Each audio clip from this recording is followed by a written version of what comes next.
नमस्कार, ये सचिन। आज हम बहुत इंपॉर्टेंट टॉपिक लेके आए हैं। Earning per share. Earning per share क्या होता है? अर्निंग पर शेयर एक कंपनी के प्रॉफिटेबिलिटी पे डिपेंड रहता है। If you see, it is very crucial financial matrix. वो हम लोग को कंपनी की प्रॉफिटेबिलिटी एंड परफॉर्मेंस के बारे में बहुत कुछ बताया जाता है। If you see, the fundamental indicator represent the portion of company. Portion of company means net income allocate किया जाता है आउटस्टैंडिंग शेयर्स कंपनी के कितने मार्केट में है। सपोज कंपनी के 10,000 शेयर मार्केट में है, तो पर शेयर के पीछे कंपनी की अर्निंग क्या होती है वो बताया जाता है।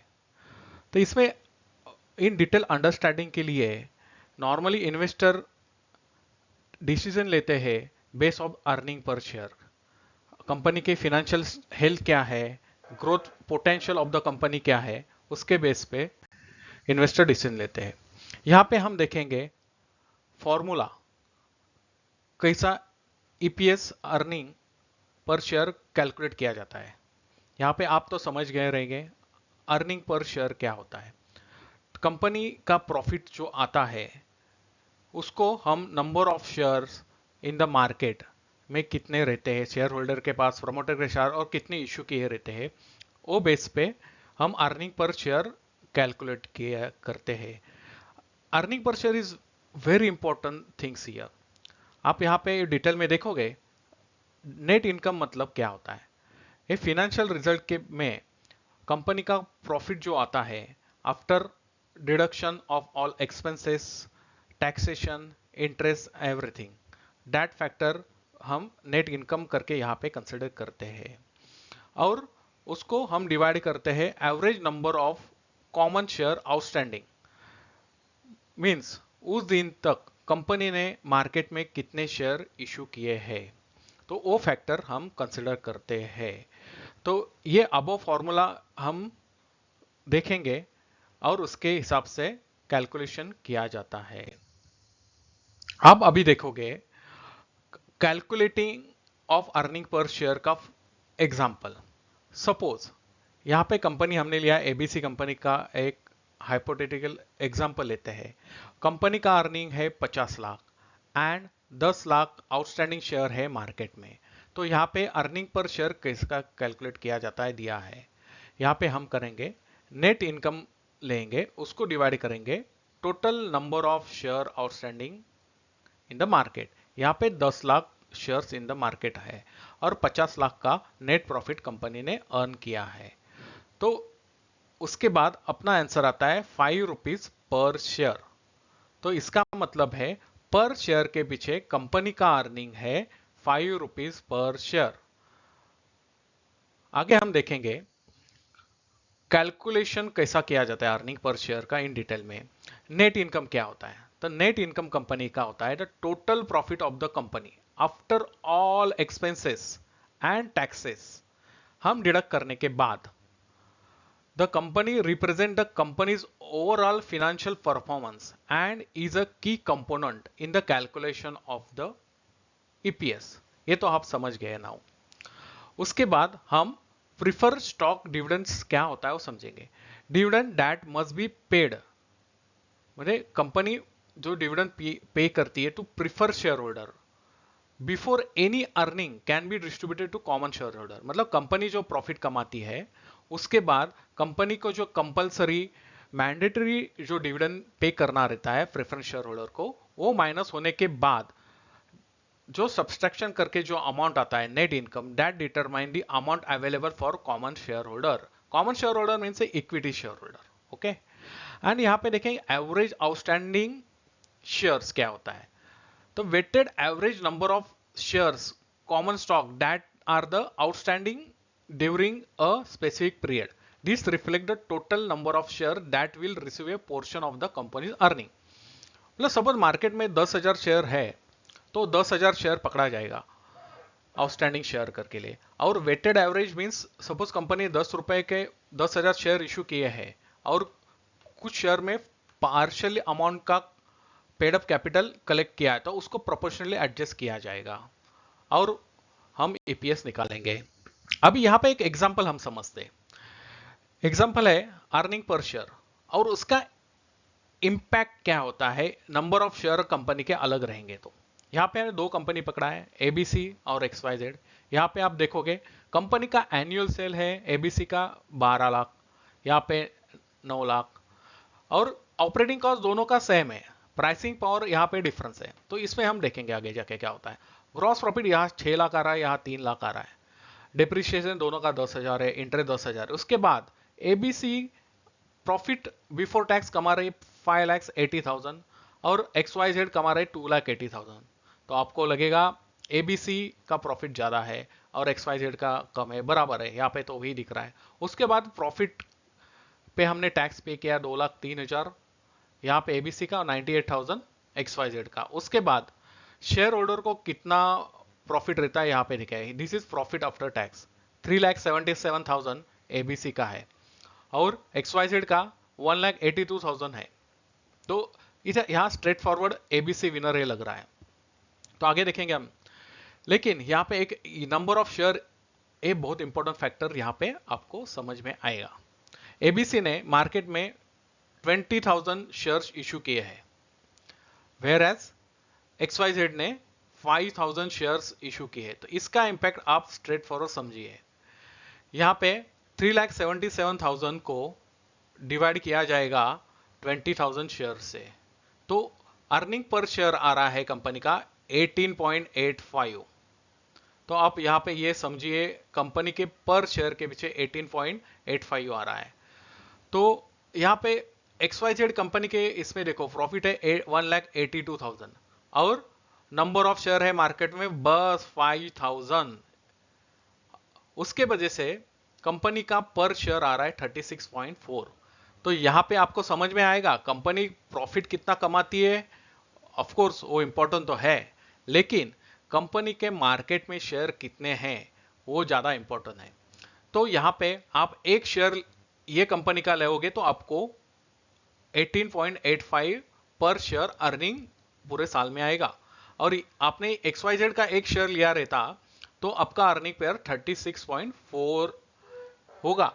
तो आप शेयर मार्केट के हिसाब से देखोगे तो कंपनी का रेवेन्यू यहां पे ज्यादा है लेकिन मार्केट में शेयर ज्यादा है इशू के, तो इसको अर्निंग पर शेयर के हिसाब से मार्केट वैल्यू कम मिलेगा यहाँ, क्योंकि यहाँ पे रेवेन्यू कम है लेकिन मार्केट में शेयर कम इशू के कंपेयर के इसके। तो यहाँ पे इसका अर्निंग पर शेयर ज्यादा होने से कंपनी की प्रॉफिटेबिलिटी अच्छी है और कंपनी का मार्केट वैल्यू अच्छा मिलेगा। अभी यहाँ पे हम टाइप ऑफ अर्निंग शेयर में समझेंगे डिटेल में। What is a basic earning share होता है। Basic of earning share it straight forward calculation होता है, it does not account potential dilution and from convertible securities. ये क्या होता है potential dilution from convertible securities? Normally क्या होता है कंपनी कभी कभी डिबेंचर इशू किए करते हैं और बोला जाता है कि आगे जाके उसको इक्विटी शेयर में कन्वर्ट करेंगे। तो सपोज अभी मार्केट में 10,000 शेयर है और कंपनी का प्रॉफिट है 1,00,000 रुपीज, तो इन दैट केस में 10 रुपये पर शेयर कंपनी का अर्निंग पर शेयर होता है, बराबर 1,00,000 के अगेंस्ट प्रॉफिट के अगेंस्ट। बट पर सपोज आप समझिए कि 5,000 कंपनी ने डिबेंचर इशू किए हैं और कन्वर्टेबल डिबेंचर, तो 15,000 हो जाएगा। तो वहां पे आप 1,00,000 को 15,000 से डिवाइड करेंगे तो आपका पर शेयर आएगा 7.5 पर शेयर अर्निंग पर शेयर। तो इससे आपका पहला आया था 10 रुपया अर्निंग पर शेयर, वो कम हो गया, इसमें ज्यादा पार्टिसिपेशन हो गए। तो विदाउट डाइल्यूशन 10 रुपया अर्निंग पर शेयर होता है। तो और डाइल्यूशन अर्निंग पर शेयर हमने देखा, हमने stock option consider, convertible preference shares convert के, कन्वर्टेबल बॉन्ड्स एक्सेट्रा सब कंसिडर करने के बाद यहां पे आता है 7.5, क्योंकि यहां पे आप देखोगे तो 10,000 शेयर मार्केट में आउटस्टैंडिंग है और कंपनी का प्रॉफिट है 1,00,000, तो वो हिसाब से अर्निंग पर शेयर आता है 10 रुपीज।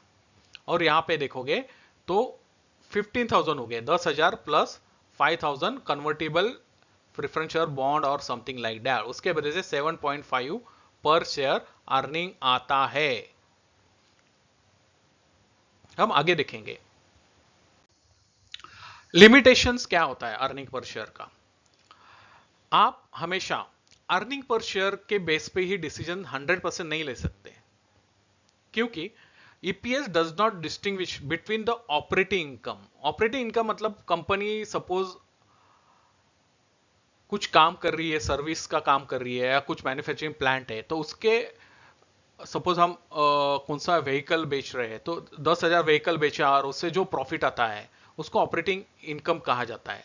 लेकिन उसके लिए कंपनी ने कुछ लोन लिया रहता है या कुछ ऑपरेटिंग इनकम कंपनी को आया जाता है, कंपनी का एफडी का इनकम रहता है या something like that, that factor also हम इसमें ऐड किया जाता है अर्निंग पर शेयर। या कंपनी ने कुछ प्रॉपर्टी बेच दिया, कंपनी का 10,000 ऑपरेटिंग प्रॉफिट है और कंपनी ने कौन सा लैंड बेच दिया, उसका 1 लाख रुपया आया है, तो टोटल प्रॉफिट आएगा 1,10,000। वो बेस पे हम लॉन्ग टर्म के हिसाब से इन्वेस्टमेंट तो नहीं करेंगे कंपनी में, क्योंकि नेक्स्ट ईयर कंपनी का प्रॉफिट ऑपरेटिंग 10,000 का उसके 12,000 हो सकता है, 14,000 हो सकता है, 1 लाख तो नहीं हो सकता है। तो वो हिसाब से हम लोग को डिसीजन लेना पड़ता है। यहां पे देखेंगे अकाउंटिंग मैनिपुलेशन भी पॉसिबल है। Company can sometime use accounting techniques to manipulate the earning per share, making it important to investor to analyze EPS, financial metrics and reports। तो एक कंपनी डिटेल्स में जाके आपको वो फैक्टर देखना पड़ेगा। तो हमेशा अर्निंग पर शेयर ये फैक्टर ही कंसिडर नहीं करना है। अभी कुछ लैक ऑफ कॉन्टेक्स्ट से देखेंगे। Earning per share alone does not provide a complete picture of a companies financial health. ये आपको ईपीएस क्या दिखाएगा, इस साल का अर्निंग पर शेयर है, लेकिन कंपनी का हेल्थ, ग्रोथ, कंपनी ने कितना लोन लिया है, आगे जाके डिमांड क्या रहेगा, that factors also you need to consider. What ratio क्या है, इंडस्ट्री बेंचमार्क क्या है। इसमें सिक्लिकल कंपनी में अभी अच्छा प्रॉफिट कमा रहा है, लेकिन आगे जाके कुछ बोल नहीं सकते, ट्रेंड चेंज हो गया, तो दैट वी शुड कंसिडर। यहाँ पे हम देखेंगे निगेटिव ईपीएस कंपनी के लिए अच्छा रहता है या बुरा।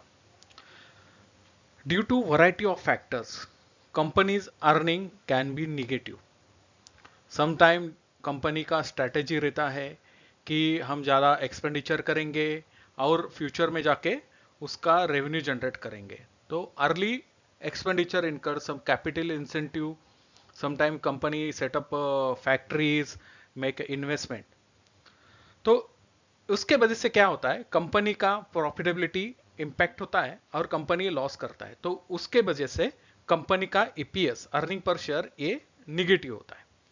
It does not necessary mean the company is not experiencing growth. Sometime क्या होता है, कंपनी फैक्ट्री लगाता है, नया कैपिटल, नया यूटिलिटी बिठाता है, capacity expansion and all such thing. In that scenario company profit नहीं कर पाती है अभी, लेकिन फ्यूचर में डेफिनेटली ग्रो कर पाती है।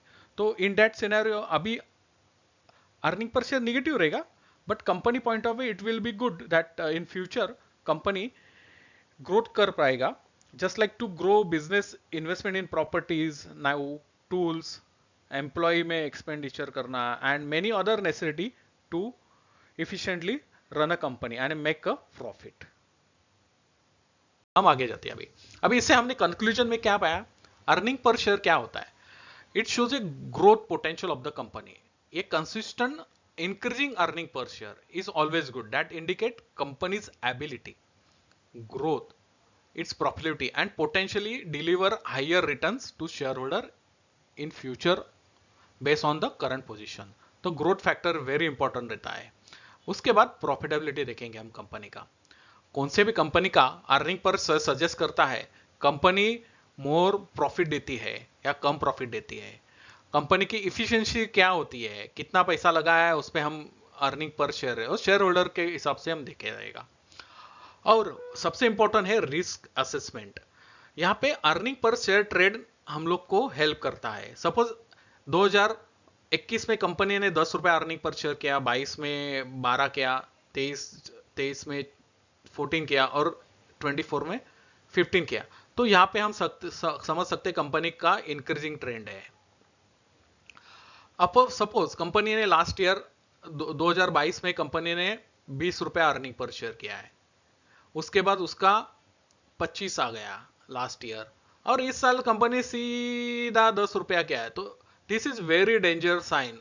यहाँ पे इन्वेस्टर कभी भरोसा नहीं रखते, क्योंकि ये सब झिकझैक है, यहाँ पे 25 हो गया और यहाँ पे सीधा नीचे आ गया, तो this is very danger sign. तो ये कंपनी का रिस्क असेसमेंट हमने कंसिडर करना चाहिए। मुझे लगता है ये हमने बहुत सारा अर्निंग पर शेयर पे बात किया है, आप लोग को अच्छा लगा होगा, तो अभी हम यहाँ पे स्टॉप करते हैं। Thank you.